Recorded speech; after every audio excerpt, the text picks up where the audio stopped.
probably the one that stands out the most, and that's because it's the one that youth tend to find or teens find most beneficial, and that's what we call the bad thought buster.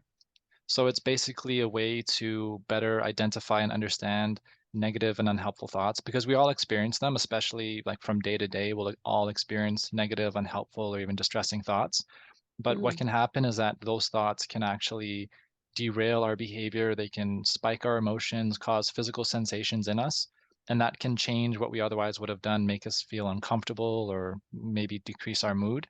So what that skill does is that it helps you break down that thought in a variety of different steps to really just take the power out of that thought. So it's not having as much of a control on you, and it actually again puts you back in the driver's seat and allows you to pause and reflect without just falling down that rabbit hole that can be like a negative thought or dwelling.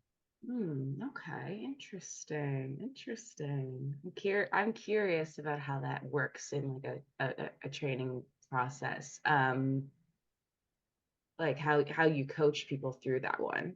Yeah, it's actually a personal favorite of mine. I really those are my favorite sessions to have. They're some of my favorite ones by far because people will come in and they'll say that they've been experiencing XYZ thought for a certain amount of time. So let's say someone will say, like people don't like me, just as a general thought. People don't like me, which is yeah, it's a negative, unhelpful thought. And then we'll take that thought and we'll put it through the process of first labeling it. What kind of negative or unhelpful thought? Because there's a list of different kinds of thinking patterns or unhelpful thought styles that can come about. So just by labeling it right off the bat, that can sometimes take a bit of the sting out of it because you're like, oh, that's just an unhelpful thought. And then we Hmm. go through it and we try to say, okay, how can we act against this? What was I going to do otherwise? Or what was I going to do had this unhelpful thought not come about? Maybe I would have reached out and said, hey, Dr. Wendy, do you want to go and watch a movie? Let's go have some coffee. But that negative thought came up and I said, no, I'm not going to talk to anybody. So it's a manner of a bunch of different steps to help people just try and, again, take this thing out of it and just keep living their life like they would have otherwise. And this work usually happens before they come into the session.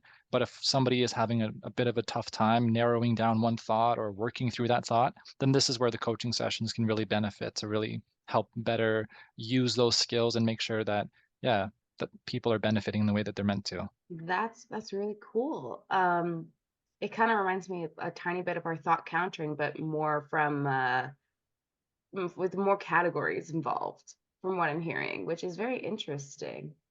When did you have anything to add? Yeah, I was joking with Christopher the other day about my favorite thing is one of our workbooks is kind of 10 things you could do to feel better right away. And one of the things is eat a banana.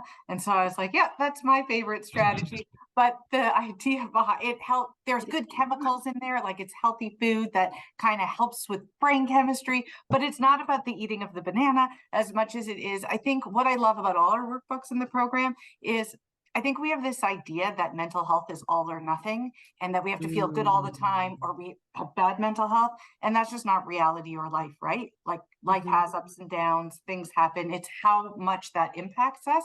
And I think what our program helps people see is it's small things. It's like taking doses of medicine. It's small changes that you could make or small things you could do in your day to day life that can help your coping and help your mental health. So it doesn't have to be all or nothing.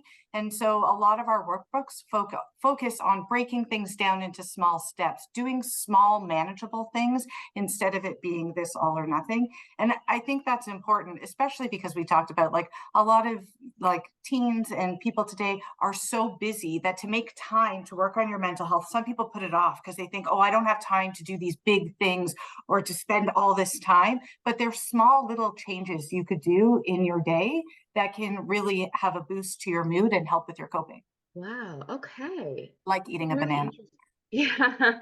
Well, the banana really did catch my attention there, but the most interesting thing that I keep like pondering is when you mention like all or nothing, because I did DBT, and like the big thing with DBT therapy was this idea of black and white thinking and trying to find the gray or the middle path or the um kind of like the dialectical of everything and trying to see things from a little more of a balanced perspective.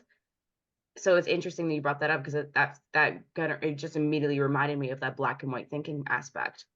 Absolutely. And DBT has roots in CBT, but the whole idea is, I think, anyways, I could get on a whole soapbox about this, but I do think we live in a culture where, especially with social media, where it is very all or not. You see all these people and they're all happy, and you think you have to be happy all the time.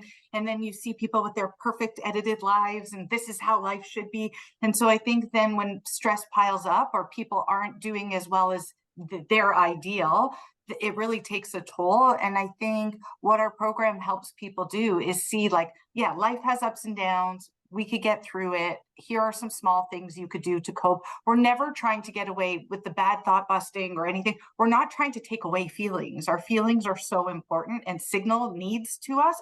What we're trying to do is make them manageable, make them tolerable, so they're not impacting our day-to-day functioning. If you want to hear more stories, don't forget to subscribe, comment, and like. To support more youth by youth led projects, visit us at youthspeak.ca, where you can donate and spread youth mental health awareness. YouthSpeak Charity. Speak, inspire, change.